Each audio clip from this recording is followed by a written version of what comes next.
in the annals of our history as the dominant species on this planet, there has never been a moment, an era of such stupidity as this one we are living in right now.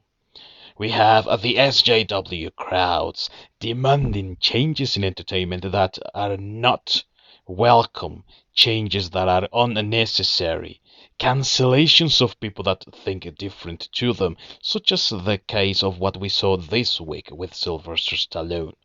We see how the wokies try as much as they can to further their agenda and to simply ignore, cancel, and block anyone who thinks differently from voicing their opinion.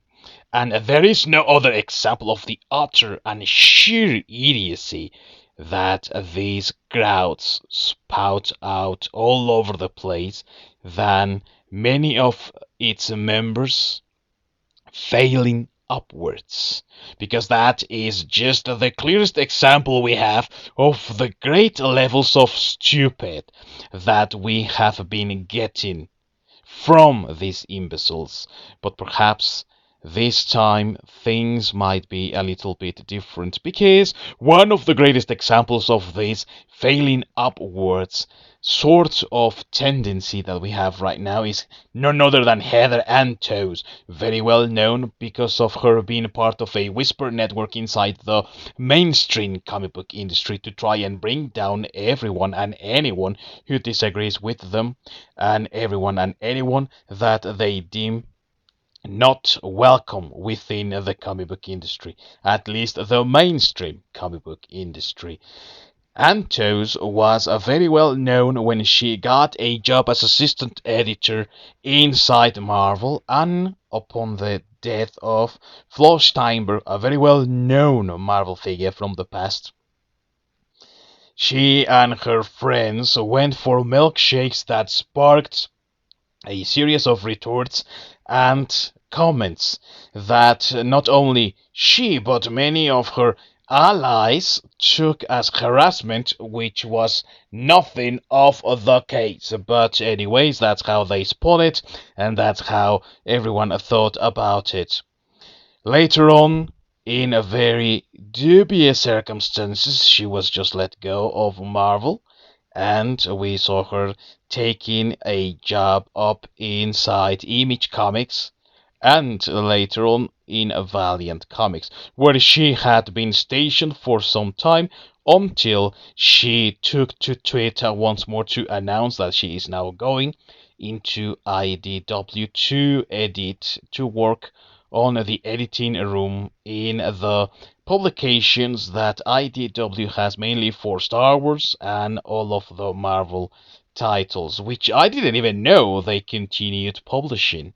And that is because IDW is a failing company. It is one of those places that has run its business down to the ground. And that's the reason that I say that perhaps this time karma has really caught up with Antos, because being at IDW doesn't really seem like an opportunity to grow, but more like a dead end to her career. And let us just hope that it is so, not because we wish ill on anyone, but rather because the terrible actions from this woman and her attitudes have become more than a problem. They have become a cancer inside the mainstream industry. She acts just in the same way that you would expect Alex DeCampi and Tess Fowler and Max Visaggio and all those weirdos that also do belong inside this Whisper network, and you wouldn't really expect them to be respectful citizens, and of course you don't expect them to treat others properly. So when we have news that she is going to IDW, a company that seems to have its days number even faster than the whole bulk of the mainstream comic book industry, you can only expect that she is finally getting what she has deserved from the very beginning of all of this. That is because IDW has used money and resources to try and get Netflix deals, Hollywood deals, and they have backfired. In fact, Netflix was interested in their catalog, but after seeing the failures of their productions, they have cancelled that deal with them. And they did keep and seem to have been successful with Lock and Key. But as far as I know, and this might also be due to the current pandemic, there has been no new information regarding that particular thing. So, what can we expect? Is this going to be a thing that is going to continue? I hardly think so, but we will have to wait and see. And they have tried over at IDW to further more and more their productions, their creations, and nobody seems to want them.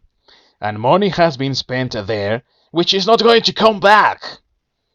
Now, as I said, Heather Antos seems to have gotten in charge of the Star Wars and Marvel products that IDW will be published, which is licensed product, which, by the way, I didn't even know they still had. I don't know how long, I think it was a couple of years that they had some licensed Marvel books, like I think it was Captain Marvel, and then also they had Spider-Man. I don't know if Black Panther as well, but they didn't really seem to make like any important change inside the industry, and they didn't also seem to uh, be any relevant at all. And most people that I know of didn't bother to actually give it a try. So, what is going to happen to this girl is that perhaps she's going to be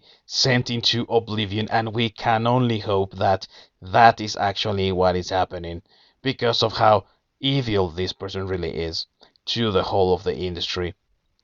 And why isn't she, with that background, having worked over at Marvel and having worked for Valiant and also being a part of Image at some point, why doesn't she go to, say, DC Comics, for example? Well, the answer is very simple, actually.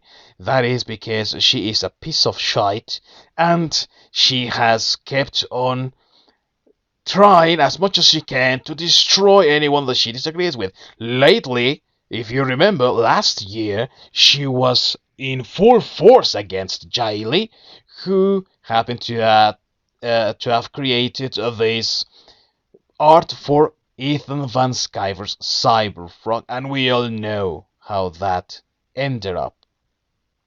Tom King tried to call her out, and he had to apologize publicly to Jay Lee. And Jay Lee also said how this was not okay, but Antos kept insisting that he knew that she had the receipts that she has not shown, by the way. And this has just created more and more problems. Now we have Dale Keown also working for Cyberfrog, so many more people are joining this site, Comicsgate and independent comic books, and they are leaving behind mainstream. And if you consider that Jay Lee is a prominent name with not only lots of talent but a long-standing career behind him, to have tried to hurt him in this way, of course, doesn't sit well with people inside DC Comics, for example. I mean, you have to remember that all these people, Lee, Kyon, and many others, are really good friends with the people over at Image Comics. And one of those that began in Image Comics happens to be working right now for DC in a very important role because he is the publisher, and that is none other than Jim Lee. All these people are good friends with Jim Lee. Do you really think that he is going to allow that person that has offended his pals to be in and work for him? Think again, because that is not going to happen anytime soon. It really isn't going to be happening anytime soon. He takes care of his friends, and he has shown that. And of course, this time he's not going to allow Antos to be in his company and work for him. Good for Antos to be now working for IDW. Let us hope that she rots in there in total obscurity and that we do not get to hear about her in the near future, because it is only what she deserves. But of course, this is only this humble Viking's opinion. If you think differently, please let us know down below in the comments, because I am always eager to know what you think about this. And I hope to see you here the next time.